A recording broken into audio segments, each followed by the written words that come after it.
Indonesia के इन दो islands के बीच एक ऐसी इनविजिबल और मिस्टीरियस लाइन है जिसे कोई मछली, परिंदा या जानवर क्रॉस नहीं कर सकता। ये लाइन बाली और लॉम्बॉक आइलैंड्स के बीच से शुरू होती है और मॉले आइलैंड्स के एंड तक जाती है। वैसे तो ये लाइन किसी रेडार या सोनार में नजर नहीं आती, मगर इस लाइन की वेस्टर्न साइड पर जो एनिमल्स, बर्ड्स और फिश हैं, वो ईस्टर्न साइड के एनिमल्स से टोटली डिफरेंट हैं। हालांकि इन दोनों आइलैंड्स के बीच सिर्फ 35 किलोमीटर का डिस्टेंस है, मगर अगर आप बाली से लॉम्बॉक चले जाएं तो पूरा एनवायरनमेंट ही बदल जाता है। जो परिंदे और जानवर बाली पर हैं, वो ये लाइन क्रॉस करके लॉम्बॉक नहीं जाते और लॉम्बॉक वाले एनिमल्स और बर्ड्स इधर नहीं आते। और सिर्फ यही नहीं, बल्कि नीचे समुद्र में जो मछलियां हैं वो भी इस लाइन को क्रॉस नहीं करती। तो ये दो आइलैंड्स जैसे दो टोटली डिफरेंट वर्ल्ड्स हैं जिन्हें किसी मिस्टीरियस पावर ने डिवाइड किया हुआ है, और एक ऐसी इनविजिबल लाइन है इन आइलैंड्स के बीच जिसे सिवाय इंसानों के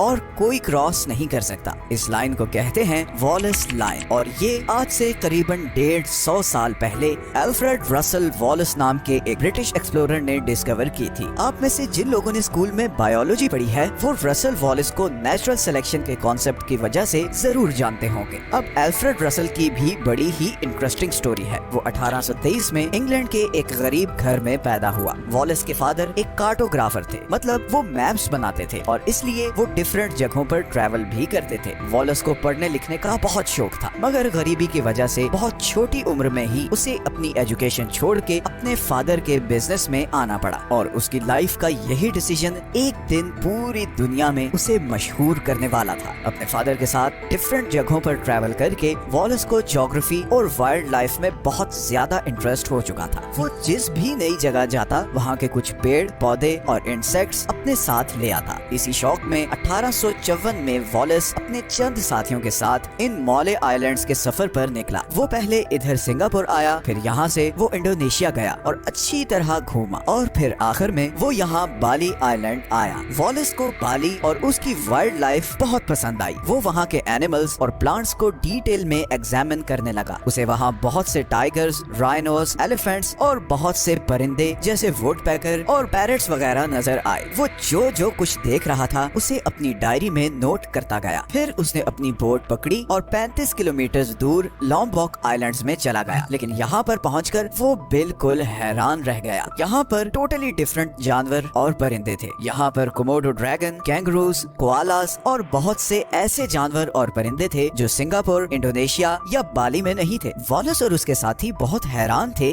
कि ऐसा क्यों है। इसी दौरान वॉलेस को मलेरिया हो गया और उसे एक कमरे में इसी आइलैंड पर रुकना पड़ा। मगर इसी बीमारी में उसे इस इनविजिबल लाइन के बारे में सोचने का टाइम मिला, और फिर उसके जहन में एक जबरदस्त चीज क्लिक की कि बाली आइलैंड्स पर सारे वो एनिमल्स हैं जो एशिया में पाए जाते हैं, जैसे टाइगर और हाथी वगैरह, जबकि लॉम्बॉक आइलैंड्स पर सारे ऐसे जानवर और परिंदे हैं जो ऑस्ट्रेलिया में पाए जाते हैं, जैसे कैंगरूज, कोआला और मॉनिटर लिजर्ड। वॉलेस ने फिर यहाँ पर ये थ्योरी प्रपोज की कि आज से कई लाख साल पहले एशिया और ऑस्ट्रेलिया आपस में कनेक्टेड होंगे, मगर वक्त के साथ साथ जैसे जैसे बर्फ पिघलती गई और समुद्रों का पानी बढ़ता गया, वैसे वैसे ऑस्ट्रेलिया और एशिया एक दूसरे से दूर होते गए और नतीजतन बीच में समुद्र आ गया और ऐसे आइलैंड्स बन गए। जो जानवर उस वेस्टर्न साइड पर थे वो बाली और बाकी एशिया में रह गए, और ईस्टर्न साइड वाले इधर लॉम्बॉक और ऑस्ट्रेलिया में ही रह गए। अब क्योंकि बीच में समुद्र था, तो टाइगर, एलिफेंट या कैंगरूज जैसे जानवरों के लिए समुद्र को तैर कर क्रॉस करके दूसरी तरफ जाना इम्पॉसिबल था। तो एक मिस्ट्री तो सॉल्व हो गई। अब दूसरी मिस्ट्री ये थी कि परिंदे ये लाइन क्रॉस क्यों नहीं करते। लॉम्बॉक से बाली और बाली से लॉम्बॉक कोई परिंदा क्यों नहीं आता। वॉलेस ने जब बाली और लॉम्बॉक आइलैंड्स पर पाए जाने वाले बर्ड्स पर दोबारा गौर किया तो उसे इस सवाल का जवाब भी मिल गया। बेसिकली इन दोनों आइलैंड्स पर नॉन माइग्रेटरी बर्ड्स रहते हैं। असल में बर्ड्स की दो टाइप्स होती हैं। एक होते हैं माइग्रेटरी बर्ड्स जो हजारों किलोमीटर्स का सफर करते हैं, जैसे आर्कटिक टर्न जो हर साल करीबन 90,000 किलोमीटर का डिस्टेंस ट्रैवल करके साउथ पोल से नॉर्थ पोल जाते हैं। इसी तरह साइबेरियन क्रेन्स हैं जो सर्दियों में रशिया से 5 से 10,000 किलोमीटर ट्रैवल करके चाइना, इंडिया और पाकिस्तान आते हैं। इन परिंदों के बहुत ही स्पेशल पर होते हैं, जिसकी वजह से ये बहुत देर तक समुद्र के ऊपर उड़ सकते हैं। ये बिल्कुल किसी एयरप्लेन की तरह अपने विंग्स फैला लेते हैं और फिर 10-10 हजार किलोमीटर तक ऐसे ही रहते हैं। लेकिन इधर ईस्टर्न एशिया में और स्पेशली इंडोनेशिया में जो परिंदे हैं वो नॉन माइग्रेटरी हैं, मतलब वो जिस जगह पैदा होते हैं वहीं बस उधर ही 1 से 2 किलोमीटर की रेंज में उड़ते रहते हैं। इसीलिए इन बर्ड्स के लिए ये 35 किलोमीटर का समंदर क्रॉस करना इम्पॉसिबल है। तो एनिमल्स और बर्ड्स की तो समझ आ गई कि वो ये लाइन क्रॉस क्यों नहीं करते। अब